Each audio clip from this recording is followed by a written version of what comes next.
Everyone, welcome to my cooking blog. তো আজ বানিয়েছি লাঞ্চ থালি। তার জন্য এখানে আমি বেগুন কেটে নিয়েছি গোল গোল করে, আর এখানে আমি 1 চামচ লবণ এড করলাম আর 1 চামচ হলুদ গুঁড়ো। এখন ভালো করে বেগুনের গায়ে মাখিয়ে নেব লবণ আর হলুদ। তারপর এদিকে একটা ওভেনে কড়াই বসিয়ে দিয়েছি, ওখানে তেল অ্যাড করব, আর তারপরে বেগুনগুলো দিয়ে দেব তেলের মধ্যে, আর 5 মিনিট মতো ঢাকা দিয়ে রাখবো, উল্টে পাল্টে ভেজে নেব। আর এদিকে এখন লাউ ডাঁটা নিয়েছি, এগুলোকে আমি এখন ছাড়িয়ে নেব, কেটে নেব, তারপরে খোসাগুলো ছাড়াতে হবে। আর এদিকে বেগুনগুলোই দেখতে পাচ্ছেন উল্টে পাল্টে ভেজে নিচ্ছি। আর এটা পুরো নিরামিষ থালি, তো আজকে বৃহস্পতিবার ছিল, তার জন্য এখানে আমি পেঁয়াজ রসুন অ্যাড করিনি, পুরো নিরামিষ বানিয়ে নিচ্ছি। বেগুনগুলো ভাজা হয়ে গেছে, এদিকে এখন তুলে রাখবো। আর এদিকে যে লাউ ডাঁটাগুলো কেটে নিয়েছি ওর খোসাগুলো ছাড়িয়ে নেব, ওপরের যে ছাল থাকে ওগুলোকে নখ দিয়ে ছাড়িয়ে নিতে হবে। আর এটা পুরো বেঙ্গলি ডিশ।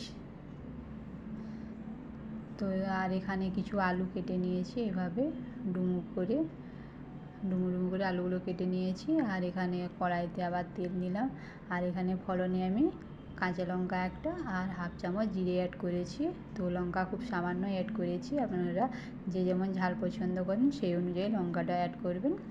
আর এদিকে আলুগুলো দিয়ে একটু নাড়িয়ে চাড়িয়ে নিলাম, তারপর এখানে যে লাউ ডাঁটাগুলো কেটে রেখেছিলাম ওগুলো অ্যাড করে দিলাম। তারপরে এগুলো দিয়ে ভালো করে নাড়িয়ে চাড়িয়ে নেবো। আর এখানে আমি 1 চামচ লবণ অ্যাড করলাম।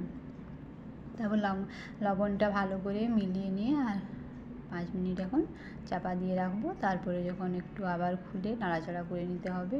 আর এইভাবে যখন আলু আর ডাঁটাগুলো ভাজা হয়ে যাবে অল্প, তখন এখানে আমি একটা টমেটো অ্যাড করলাম।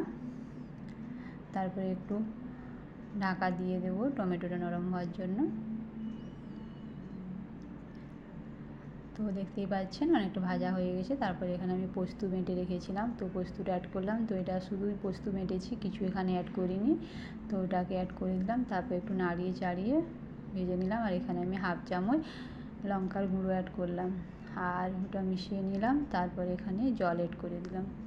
তো এই জলটা দিলাম পরিমাণ মতো সিদ্ধ হওয়ার জন্য। তো এখন ভালো করে ঢাকা দিয়ে 5-10 মিনিট এটা ভালো করে এখন ফুটিয়ে নেব, সিদ্ধ করে নেব। তো দেখতেই পাচ্ছেন আলুগুলো অনেকটাই সিদ্ধ হয়ে গেছে, আর একটু রসা রসা রাখবো, তার জন্য এভাবে ভালো করে ফুটিয়ে সিদ্ধ করে নিয়েছি।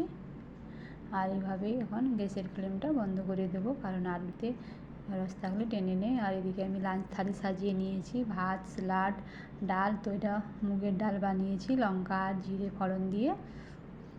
আর এখানে আলু পোস্ত দিয়ে দিলাম, বেগুন ভাজা দিয়ে দিলাম, আর চাটনি বানিয়েছিলাম টমেটো চাটনি।